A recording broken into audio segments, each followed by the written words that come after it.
Hi guys, I'd like to wish you all a happy new year. I hope you're keeping safe and well. We've got like a lockdown over here which didn't make sort of Christmas and New Year much fun really. But you know, there's probably people worse off. So I spent a bit more time on the truck and I actually took it out, I think it's Christmas morning. So the car park's all empty. So I thought I'll take it out and see if I can get the thing to run. So it was slightly sort of damp out, but not too bad. And the carburetors it would sort of run on one cylinder and then the other one would try and come in and not, and then it would run alright for a little while, then it would go sick again. And I just couldn't seem to get them tuned. You know, I could feel one of the pipes was cold and the other one was hot.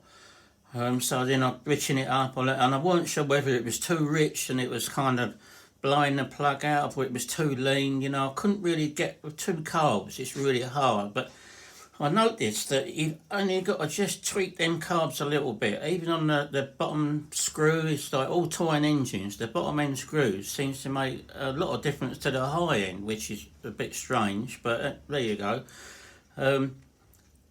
It's sort of tiny little movements of the carburettor. You know, basic settings didn't want to work on it.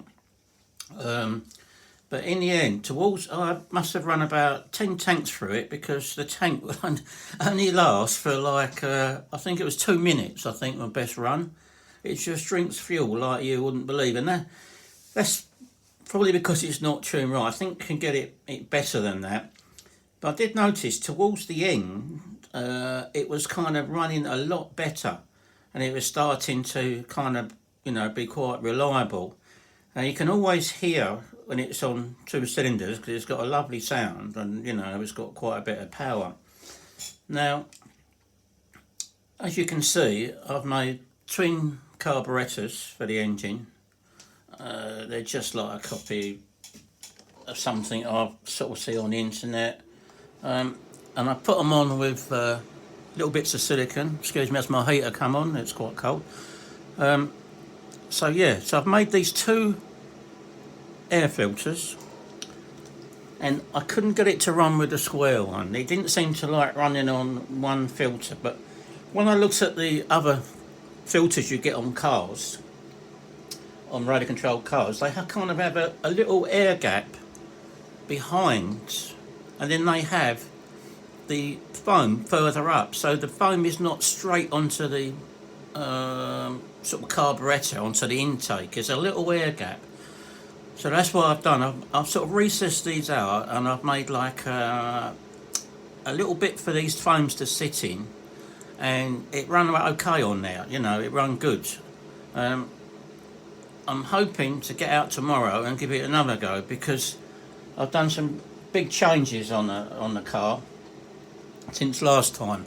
The actual body is in the spray shop now. I'm having it painted in 2-pack, because the fuel, it'll damage the other paint, you know, so I've had to rub it all down for the guy, taking off all the decals. I've got to buy more decals, and I've given it to him last week, and I'm hoping, you know, sometime next week I'll get it back and I can put all the decals back on it, and you know, the fuel won't attack it, because you know, I've got a full light kit I want to put in it, you know, and it's not good putting the light kit in it until I get all the paintwork done, you know, because I think all got to come out again. But I'm going to do the same with the other one. I'm going to put another receiver in the body so it's all compact, so you can just take the body on and off and you won't have all them wires everywhere.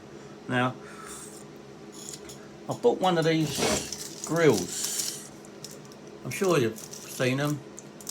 I bought it because like it's cut out the grill, so the fan's going to draw air through there, but it is so heavy, you know. I don't know whether I can sort of lighten it with anything, but it's really heavy, so I'm not sure if I'm going to go with this. I might just cut out the other one, but you know, but what it costs, it's not bad. And I'm lucky really, because I didn't realise that I'd actually lost where are we?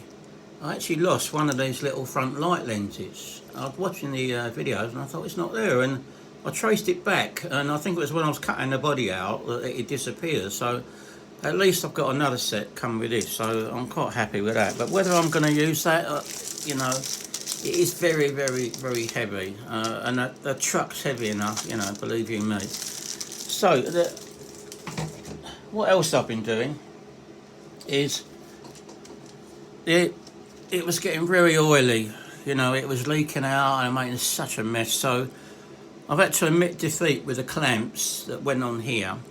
I bought myself some silicone tubing, and you can push the exhaust on and then put the silicone over the top, and it gives you about 5mm on each one. And when I run it, I didn't get any oil out of that exhaust whatsoever. And you know, I've been having trouble with a belt. I still haven't got one. I'm still waiting now. Apparently there's one in. I have actually bought one, but Lucas said he was going to send me one as a gift, so I hope he does. I appreciate it. But what I've done in the meantime is I actually moved the clamp over, so this is really tight. So I've tightened up the belt, and it seems to be working, but I definitely need that new belt on there. And while we're about keeping the thing dry, I've also, you can see there, I put 2 pieces of silicone pipe there because I had the clamp there, and although it was clamping it down tight, it was still sort of weeping out of there a bit. So I've done away with that, and I've used the silicone tubing on there, and I don't think I'm going to have any more issues with that because I didn't with the exhaust. So yeah, so I'm quite happy with that now. I put an extra leaf spring in the front and rear, just to kind of, you know, and I've got that all working, which I'll show you in a minute. A lot stiffer now. I've got, like, I think there's only 3 leaves in there, but it's got quite a nice feel to it. I've got some of the Old Man Emu shots coming, yellow ones, so they'll be much better than them, and I think I'm going to have to put some thicker oil in it because, as you can see, it's really bouncy. But on the tarmac it wasn't too bad, but what I found was that the gearing on it was too low. Not too low, it was too high, sorry. Now, you know, I've changed the gears twice, I believe, from when I started. When I started, I think I had a 1937 on here, so I had a 19 running on no I didn't, sorry, I had a 37 running on a 19, so that was even higher gearing. And then when I took it out at Christmas, I was running it on, which these were the first gears I had in there. So I had this big gear running on the small one, which is kind of gearing the thing up even more. So when I had it out at Christmas, I bought 2 27 teeth gears. I bought these 2 gears here. They're quite nice quality gears. So they're both 27 teeth, so it's like a sort of 1-to-1, it's straight drive. But it's still, you know, when it was going, it was like a racing car. It wasn't like a truck. I mean, it was really going.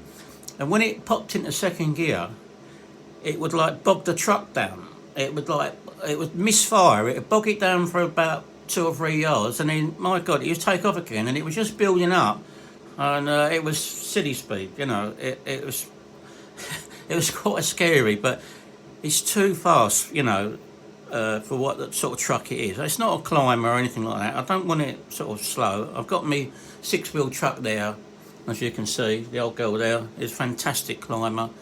That is job done, sorted. But I want this like my other truck, but just a little bit quicker. Now the engine sounds lovely. When it's running good, it's ticking over and that, it sounds absolutely great. And you know, I was running up and down, and like I say, it was getting better and better and better. But the gearing, obviously, I did run it over some grass and it was okay, but it seemed to sort of cut now and again, and the clutch was still slipping. I mean, this truck really is, I think I weighed it last night, it's sort of around about the 8-pound mark. So, you know, I've tried to make it as light as possible, but the engine is a fair old lump. I mean, I've got a lightened flywheel. Everything I could make out of alley I have, you know, I've drilled out shafts and stuff like that to make it as light as possible. But, you know, you've got a lot of gears, but even saying that, you know, this is all quite a light assembly here, and the gearbox there is very light. But what I've got in there now, I bought some more gears, so now I'm running a 24, which is this one here, small one. I'm running a 24 onto a 31, which is the 31. It's this larger one here. So this one's a 31, and at the top we're running a 24. So it's going to be geared down a little bit, hopefully. I only want to take it in stages, you know. I don't want to make a massive drop. I mean, I could actually run these round the other way, you know, and I think that'd be really low geared. I might even do that, you know. I might be able to do that. But I kind of quite like the speed with the two, you know, identical gears. I quite like that. But it was just bogging a little bit. So, you know, if it comes to worse, I could try that round the other way. So it'd give me a very low gear. But as it is at the moment, you know, I'm just gradually coming down in the teeth. You can get these gears not too bad. These ones I bought were 8mm wide, which is a bit wider than these are 5.5. So lucky enough, even though say they're hard, I've managed to machine them down in my lathe to get them to the right size. And you know, when I work out the two diamonds and things, it all works out okay and it fits on there perfectly. 2-speed is changing lovely. So all in all, the kind of running side of it, of the mechanical side of the truck and everything like that is good. You know, nothing kind of fell off, or you know, the brakes work well. It was a little bit floppy on the suspension, that's why I put another little leaf in it. But the trouble I've been having is all these plastic bits, the Tamiya bits, they've all just been like falling apart. You know, I don't know what's been, I don't know whether it's the fuel. Can you see that? It's all cracked, and this was the steering bell crank support. Oh, let's slip through it. Now, every bit of plastic that's like this, you know, I mean, it just cracks in your hand. Now, this was the second one, because the first one, this one as well, you can see all the hairline cracks in there. And I sort of filled it up with glue and stuff. But again, you know, once it got oil on it, it's just all cracked, and you know, I reckon, yeah, look, it's coming away now. It's sort of all down the seams, it's just all coming apart. I had the same problem with the spring seats, like all these little bits and pieces here, like this is what the spring sort of sits on, you know, and they're all just breaking off, and all the others were cracked. I think I've only got one of them that's not broken. There's another one that I'll try to glue, but you know, you can just snap them in whole. There's just no support at all. And the other thing was these track rod ends. Now, I went out with it at Christmas and, you know, run it round so right, and I brought it back. One of the wheels just went flop, and this just pulled out. And when I looked at it, it's just kind of cracked. You know, you can just pull the thing apart. It's just, if you can see can you see the little lines in it? Catch the light, there you go. That, it just opens out and the rod just pulls straight out. So on that one, then the other side did it. You can see the same thing. All them cracks in there. So I thought, well, I've got a spare set, so I put a brand new set in. So I've got a brand new set of those rod ends. I put them in, took the truck up to painters, and when I come back, it pulled out again. The brand new ones have just cracked and fell to pieces. Now, God knows what this plastic is that Tamiya using. I mean, the truck is probably about 5 or 6 years old, and it sat on my shelf as electric because it bored me to death. And I never ever kind of used it, so it's not done any work, and it's just sat on my shelf. Now, you expect this with the old boomerangs and things like that. I've got Ferrari F201, stuff like that, and the bell cranks break, everything falls to pieces. But I honestly didn't think that, you know, that the plastic on this truck, not being that old, you know, would actually break. So what I've had to do, as you can see in there, I'm pointing to now, I made up an alloy belt crank holder for the steering. A bit of billet alley I had laying around, didn't go too bad. So I milled all that out on my lathe, put that on, that works really well. And for the suspension, you can see in there, I made all new alley holders. Took a while, but I've made all these suspension holders here, or spring holders. And the front ones, I've actually machined an angle on them to get some caster on the truck, just to try and sort of tone down the steering a bit. So what we've got there, I think I've got about 4 degrees caster on the front. I've just machined them sort of down at an angle, you know, just to, so the wheels are sitting, kind of, the axle's sitting over like that. So I like to make, as you can see, 4 of these front and back. The front ones have got the caster on, and the rear ones are just straight. Also, because I made these track wood ends, just out of some alley I had laying around. So I knocked them up on my lathe, they come out okay, so we'll have no, I mean it's not worth buying new ones because they're just going to break again, so we've got them in there. I don't know whether any of this plastic axle's casing's going to break. It's alright at the moment, and I have stopped the oil coming out, but I've got a feeling these uprights might go. I've seen some alley ones on the net, so it won't be too much of a problem. So it's kind of where we're at the moment. I'm hoping that the gearing on the truck, you know, tomorrow will give it a little bit more kind of zap. It is good fun, and I've left the engine settings. I got the engine kind of running reasonably well towards the end, and I'm just left the settings as they are. So I'm hoping that she's going to run like it did on the last tank, but I won't hold my breath. I've kind of been messing about with this T-piece here. I've changed it so it draws up through the middle. So if it doesn't run, I'll go back to the other setting where it, you know, I was wondering whether the fuel's got sucked into this carburetor more than the other one, or, you know, because it gets to that carb first of all, before it gets to that one. So I weren't sure, you know. But the engine runs very cool. I know it was cold Christmas, but it, you know, it didn't seem to have any issues with it overheating. Ticks over like a watch. But like I say, when you're driving it, it's really hard to tell if it's kind of blowing out the plug with too much fuel, or, you know, that's what it sounds like to me, like it's overly rich and blowing out the plug. But then you'll lean it out a fraction and it won't run at all. So you're reaching up a little bit more and it seems to be better. So at the moment, it seems to be like running on a rich setting. So, you know, I'm going to leave it and try it tomorrow.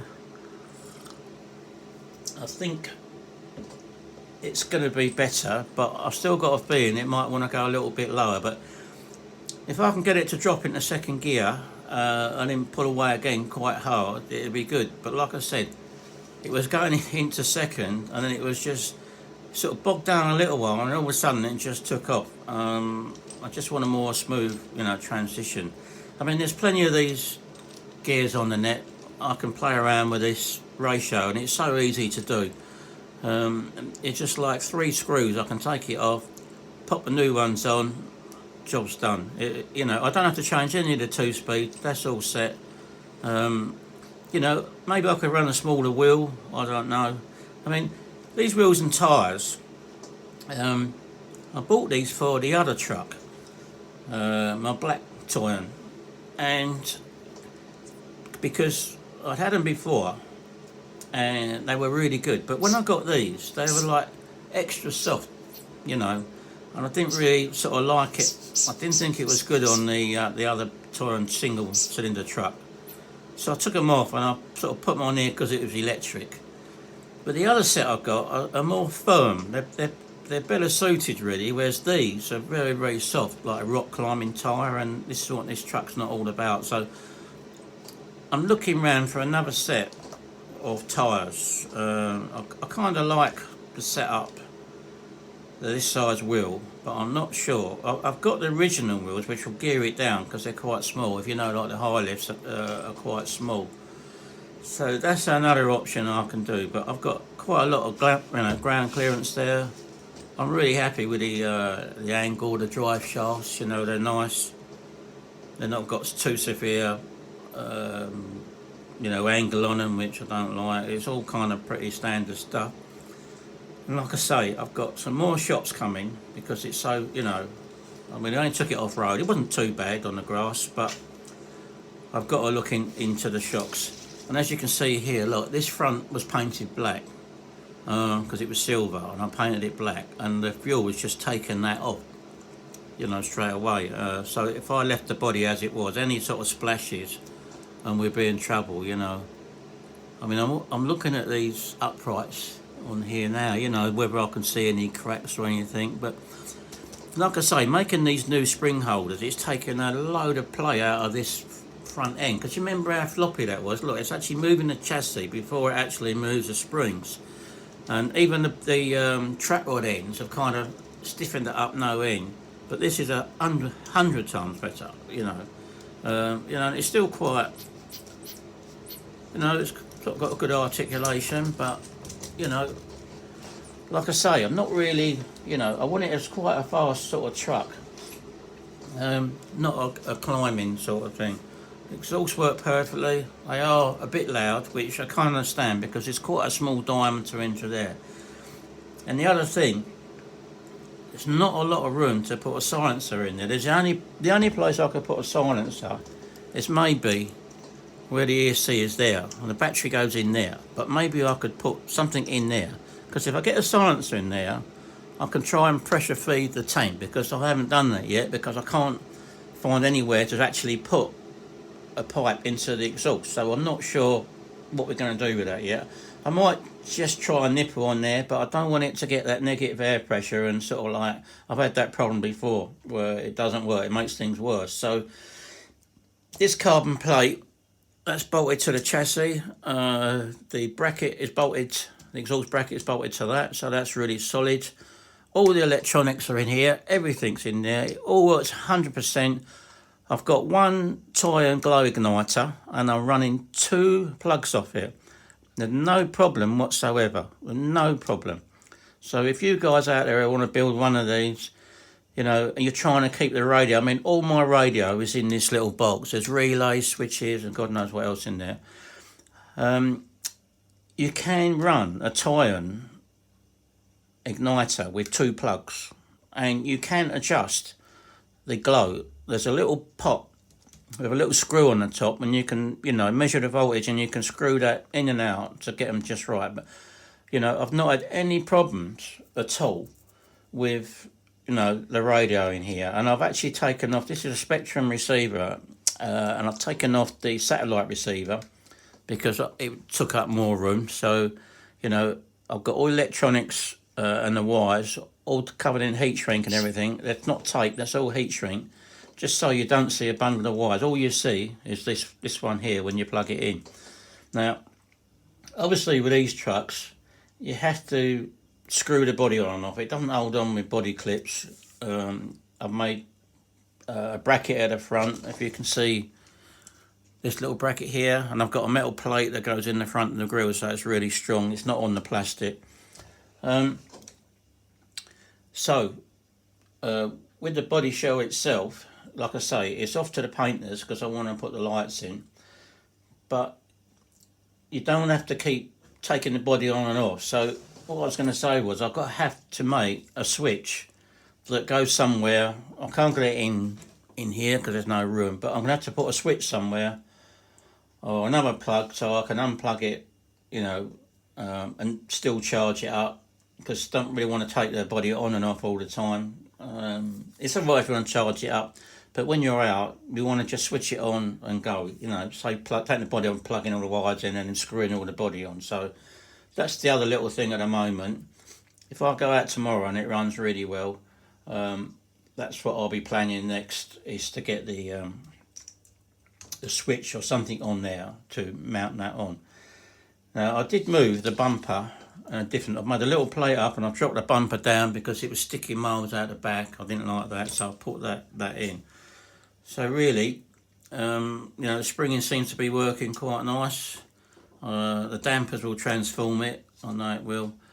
I've stopped all the leaking up here. We've got little bits I've got to finish off, you know, like cutting these bolts down and putting that on for safety. Just little bits and pieces like that. But basically, you know, I can take the engine in out. It only takes me like, you know, not even 5 minutes to take the engine in out. It all comes out nice. It all unplugs. The radio all comes out as a unit. Everything on there, the servos come out easy, the gearbox. And if I do want to adjust the mesh of this rear gear, I just use a little shim on this gearbox.